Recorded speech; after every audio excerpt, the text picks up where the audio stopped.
Hello friends, स्वागत है आपका एक बार फिर से हमारे यूट्यूब चैनल टेस्टपुर में। और टेस्टपुर में हम आज चर्चा करेंगे रिसर्च के बारे में, शोध के बारे में। लगभग 20 क्वेश्चन हम इसके सॉल्व करने वाले हैं। अगर अभी तक आप हमारे यूट्यूब चैनल को सब्सक्राइब नहीं किया है, विभिन्न टेलीग्राम चैनल से नहीं जुड़े हैं, टेस्टपुर का टेलीग्राम चैनल भी है, टेस्टपुर फेसबुक पेज और टेस्टपुर एडू इंस्टाग्राम पेज से भी आपको जुड़ना है। हमारी ऐप है, तो ऐप पर भी आप इसके क्वेश्चंस लगा सकते हैं। टेस्ट सीरीज भी हमारी चल रही है। तो पहला क्वेश्चन कह रहा है कि सर्वेक्षण शोध निम्नलिखित में से किस पर आधारित है। तो इसका आंसर आपको बताना है रचनावाद, व्याख्यावाद, प्रत्यक्षवाद या फिर शास्त्रार्थ मीमांसा में से। तो इसका सही आंसर है साथियों प्रत्यक्षवाद। ओके, तो प्रत्यक्षवाद के लिए आपको याद रखना है क्यों है, कैसे है, इसके बारे में मैंने स्लाइड में चर्चा की हुई है। चलिए, तो इसको आपको पढ़ लेना है और यह आपका एक्सप्लेनेशन है। लेकिन अगले क्वेश्चन में आपसे पूछा जा रहा है कि अनुसंधान के अनुभवजन्य प्रेरक प्रतिमान की विशेषताओं की पहचान करें। ठीक है, तो ये जो शब्द है इसको आपको याद रखना है और इसके बारे में चर्चा की गई है। तो यह 4 ऑप्शन है आपके सामने कि अनुसंधान केवल परिणामों या उत्पादों के बजाय प्रक्रिया से संबंधित है, ओनली प्रोसेस की बात करता है। क्या अनुसंधान का अनुभवजन्य प्रतिमान तार्किक प्रत्यक्षवादी दर्शन के आधार पर जो एक उद्देश्य वास्तविकता मानता है, शोधकर्ता प्रतिभागी दृष्टिकोण कहलाते हैं से चिंतित हैं, सार्वभौमिक संदर्भ मुक्त सामान्यीकरण स्थापित करने का प्रयास है। तो इसका सही आंसर साथियों होना चाहिए ए और सी। ठीक है, तो ये दोनों हैं, यह विशेषताएं हैं इसकी। अब क्यों है, कैसे है, इसके बारे में चर्चा मैंने इस बारे में की हुई है और इसको आपको पढ़ना है अच्छे से। चलिए, नेक्स्ट क्वेश्चन है गिवन द बिलो और 2 स्टेटमेंट्स। तो पहला कथन कह रहा है कि गुणात्मक शोध प्रतिमान प्रतिभागी दृष्टिकोण पर जोर देता है और अनुभवजन्य प्रेरक दृष्टिकोण का उपयोग करता है। ठीक है, तो यहाँ पर आपको पैराडिग्म एम्फेसाइज की बात की जा रही है और यहाँ पर इंडक्टिव की बात की जा रही है, इंडक्टिव अप्रोच की बात की जा रही है। तो इसकी जानकारी होनी चाहिए। और दूसरा है एक शोध परियोजना में गुणात्मक और मात्रात्मक अनुसंधान दोनों प्रतिमानों का उपयोग करना ना तो संभव है और ना ही वांछनीय है। तो इसका आंसर क्या हो सकता है? क्या कथन 1 और 2 दोनों ही सही हैं? कथन 1 और कथन दोनों ही गलत हैं? कथन 1 सही है लेकिन कथन 2 गलत है? कथन 1 सही है लेकिन कथन 2 कल सही है? चलिए, तो मुझे लगता है कि ये कथन गलत होना चाहिए। ये जो सेकंड कथन है ये गलत है, लेकिन ये पहला वाला जो कथन है यह बहुत हद तक सही है। तो इसका सही आंसर साथी हो जाएगा सी। चलिए, आगे हम बात करेंगे अगले क्वेश्चन की। अब ये क्यों है, कैसा है, इसके बारे में, गुणात्मक शोध के बारे में चर्चा की गई है और इसको आपको एक बार पढ़ लेना है। चौथा क्वेश्चन बताता है कि मात्रात्मक शोध प्रतिमान की अभिलाक्षणिक विशेषताएं क्या है। ठीक है, चौथा क्वेश्चन है हमारे बीच में और ये 4 ऑप्शन दिए गए हैं। इंग्लिश मीडियम वाले भी इसको बता सकते हैं। What are the characteristics features of quantitative research की बात की गई है। तो आपको ये बताना है कि इसका सही आंसर क्या होगा। ठीक है, तो मैं आपके लिए बताऊं कि यह प्राक्कलन निगरात्मक है, प्राकृतिक परिवेश पर केंद्रित है। किसके बारे में बात की जा रही है? तो आपको एक याद रखना है कि ये इंडक्टिव और जो क्वांटिटी है उसका सीधा सीधा रिलेशन आपको बनाने की कोशिश करनी है। ये सही है कथन पहला। और दूसरा कथन, यह जनसंख्या विलक्षण के सामान्यीकरण पर प्रबल बल देता है। जनरलाइजेशन द पॉपुलेशन कैरेक्टरिस्टिक्स, ये भी इसकी क्या है, एक विशेषता है। और दूसरा आपको पता होना चाहिए कि यह लोगों की बड़ी संख्या से प्राप्त आंकड़े, संख्यात्मक आंकड़े पर बल देता है। तो ये बिल्कुल सही है कि क्वांटिटी की बात की जा रही है तो वहां पर डेटा की बात होगी। और ए, सी और डी आपको ये कथन सही मानने होंगे।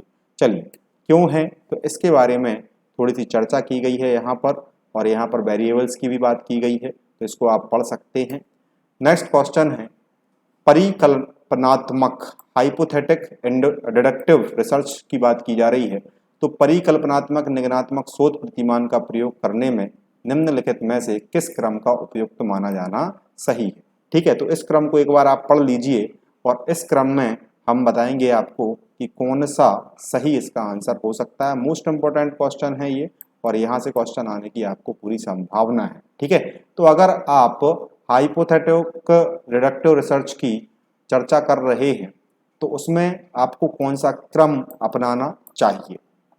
तो साथियों, आप क्रम अपनाएंगे कि रिसर्च की जो समस्या है उसको आप निर्धारित करेंगे कि कौन सी समस्या है, उसके बाद उस पर एक आप अपनी परिकल्पना या हाइपोथेसिस बनाएंगे, फिर उसके बाद आप उस थीसिस का परीक्षण करेंगे कि ये सही में जा रहा हूँ या गलत कर रहा हूँ, फिर उसके बाद आप विशेष तथ्यों से होते हुए सामान्यीकरण की प्रोसेस तक पहुंचेंगे, तो फिर उसके बाद आप निष्कर्ष निकालेंगे। तो इसका सही आंसर है साथियों दूसरा बी।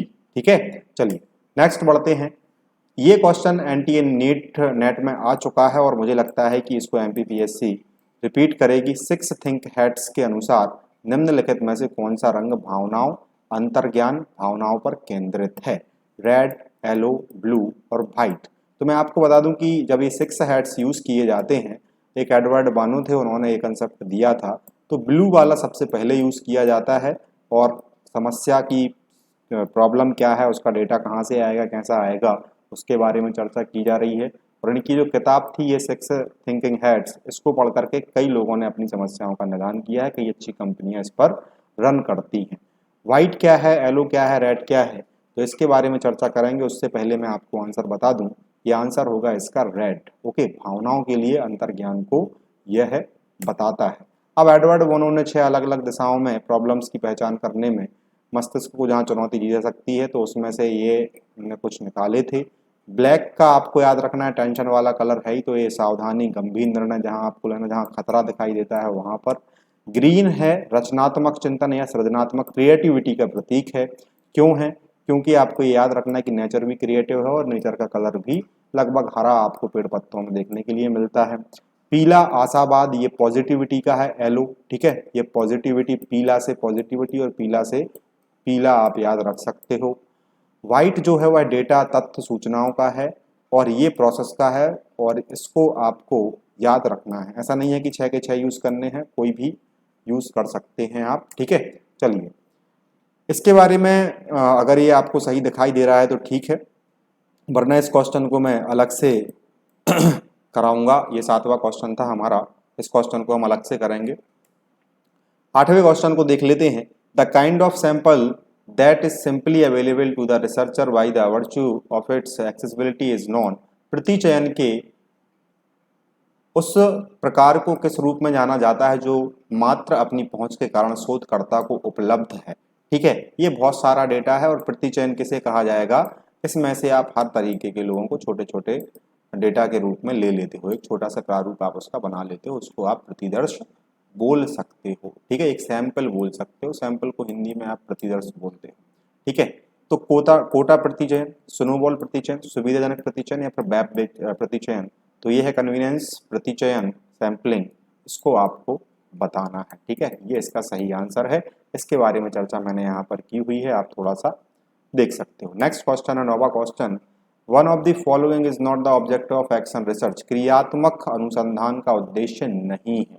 ठीक है, क्रियात्मक, तो ये आपको याद रखना है कि रिसर्च में आप स्कूल की कार्यात्मक स्थिति सुधारने की कोशिश करोगे, बिल्कुल करेंगे, क्यों नहीं करेंगे। अगर आप एक स्कूल पर एक्शन करना चाहते हो, वहाँ पर रिसर्च करना चाहते हो, तो उसकी जो वर्किंग कंडीशन है उसको सुधारने की कोशिश करोगे।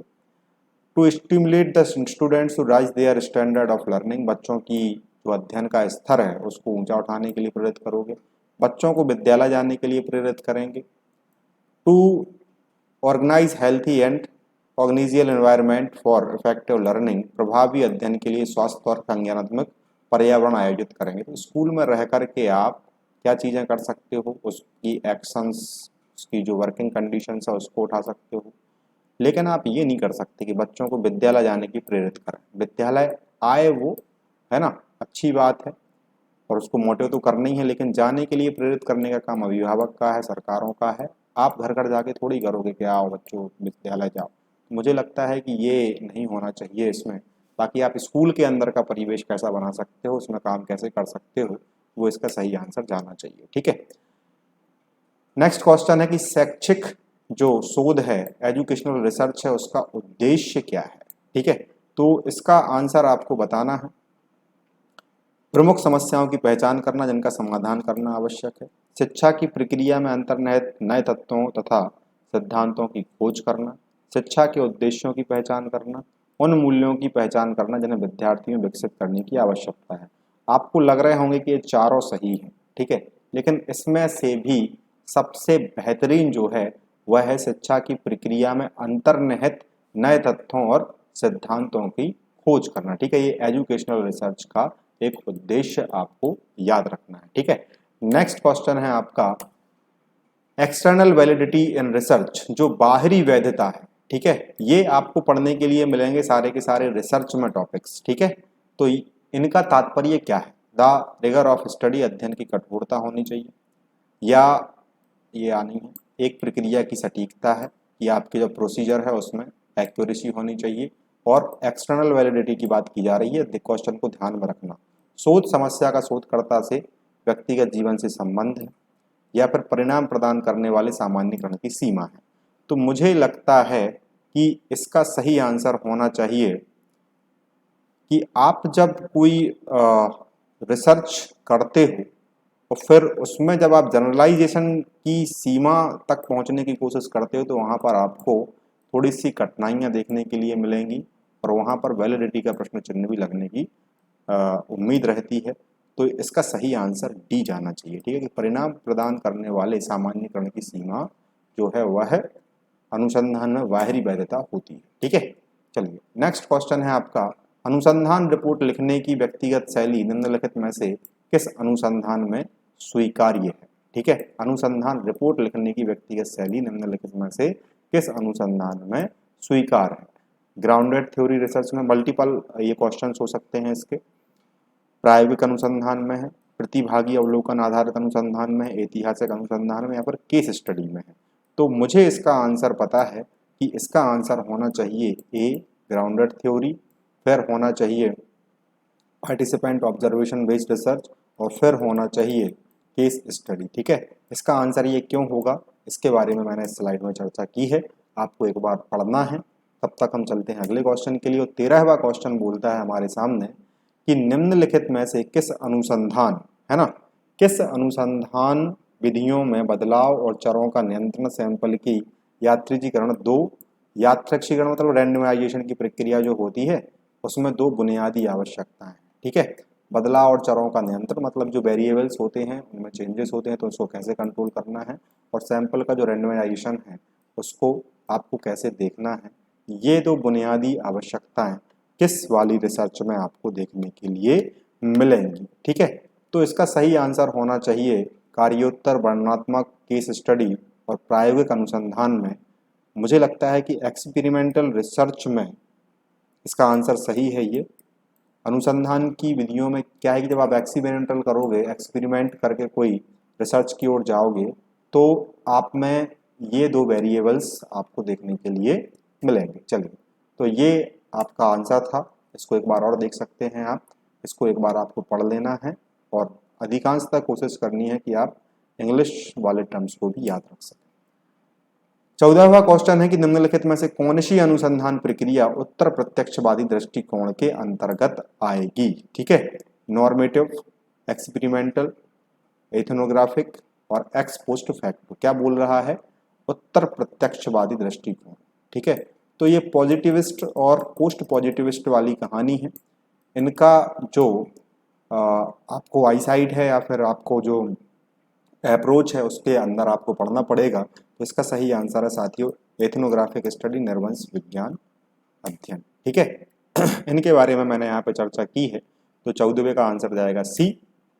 उसके बाद हम आगे बढ़ते हैं, निम्नलिखित में से कौन सा गुणात्मक अनुसंधान की मुख्य विशेषता है, ठीक है। इसका आंसर आपको करना है सकारात्मक धारणाओं और डेटा विश्लेषण से दूर करता है। गुणात्मक की बात की जा रही है, मात्रात्मक की, ठीक है। पहले से मौजूद श्रेणियों को स्वीकार करता है, संख्यात्मक रूप में डेटा एकत्र करता है, डेटा विश्लेषण की अनुभवजन्य विधि का प्रयोग करता है। मुझे लगता है कि इसमें ये तो सी तो नहीं हो सकता, न्यूमेरिकल्स हाँ डेटा अपन यूज कर सकते हैं। पहले से मौजूद श्रेणियों का उपयोग करेंगे तो फिर वो क्वालिटी आप क्या ऑब्जर्व कर रहे हो वो आप तय नहीं कर पाओगे। डेटा विश्लेषण की अनुभवजन्य विधियों का प्रयोग करता है, मुझे नहीं लगता कि ये भी होना चाहिए, क्योंकि अगर आप इसमें फंसोगे तो फिर आपके डेटा का क्या होगा, या फिर आपका जो डेटा है वो किसी और के अनुभव का आधार पर हो जाएगा। तो मुझे लगता है कि सकारात्मक धारणाओं और डेटा विश्लेषण को दूर करना, ये मुख्य इसका वो होना चाहिए, उद्देश्य होना चाहिए। क्योंकि जो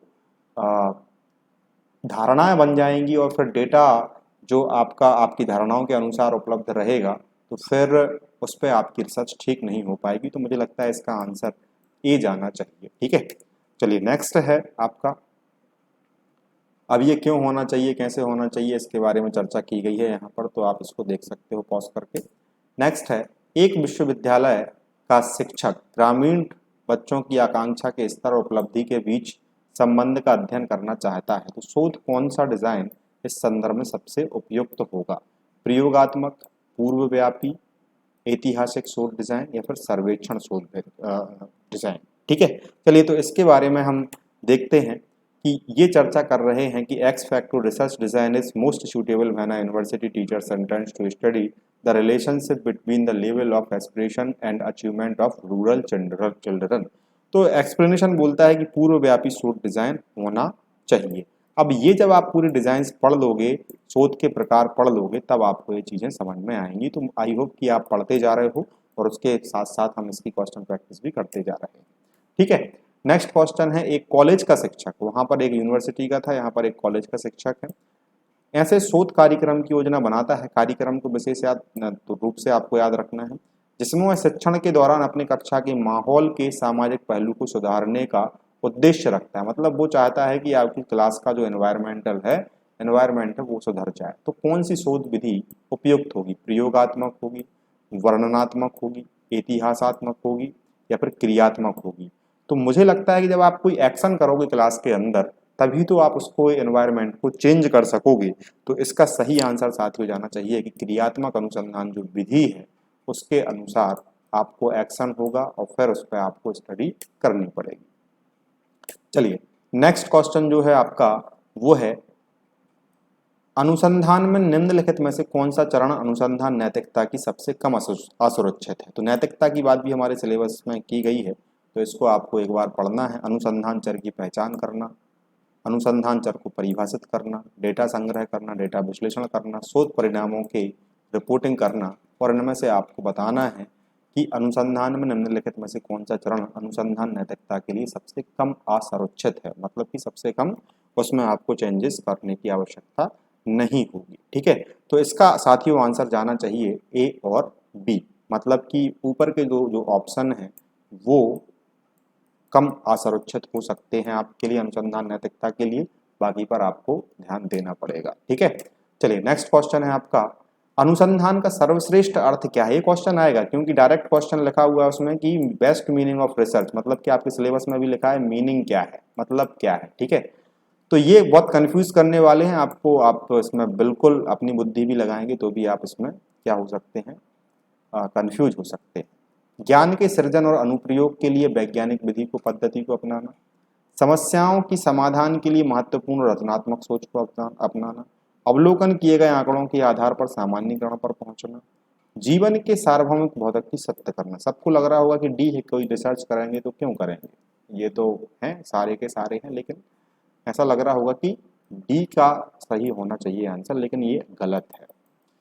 इसका सही आंसर है ज्ञान के सृजन और अनुप्रयोग के लिए वैज्ञानिक पद्धति को अपनाना। ठीक, रिसर्च हम क्यों करते हैं कि रिसर्च का मीनिंग ही कि खोजना, और जो खोजा हुआ है उसमें से भी अपन को कुछ नई चीजें निकाल करके लाना है। ठीक है, रचनात्मकता होगी, आंकड़ों पर सामान्यीकरण पर पहुंचेंगे, सब होगा, लेकिन ये बात का विषय है।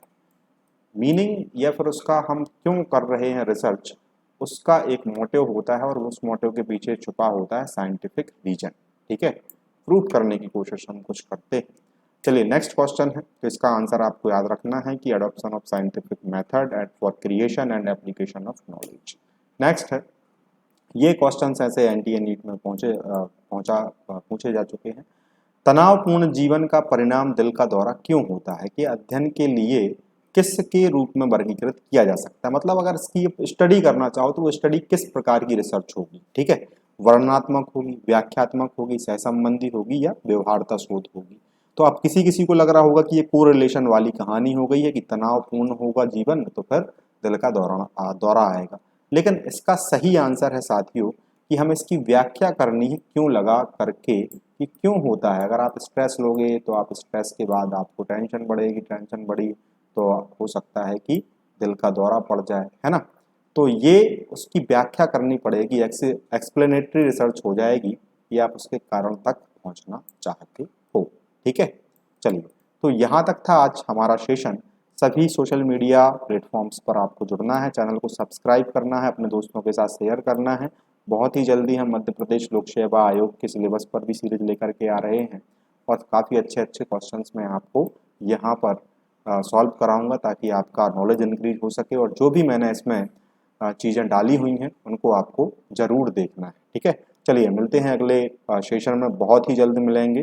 तब तक के आपके चैनल को शेयर कीजिएगा और हमारे सोशल मीडिया प्लेटफॉर्म्स पर आकर के, लगभग टेस्ट फॉर एडू पे लगभग 8,000 से अधिक फॉलोअर्स हमारे हैं और दोनों ही टेलीग्राम चैनल्स पर भी हमारे 1,000 के ऊपर अभी तक जो है सब्सक्राइबर्स पहुंच चुके हैं। तो आप हमसे जुड़िएगा, आपको बहुत ही अच्छा नॉलेज देखने के लिए मिलेगा। धन्यवाद।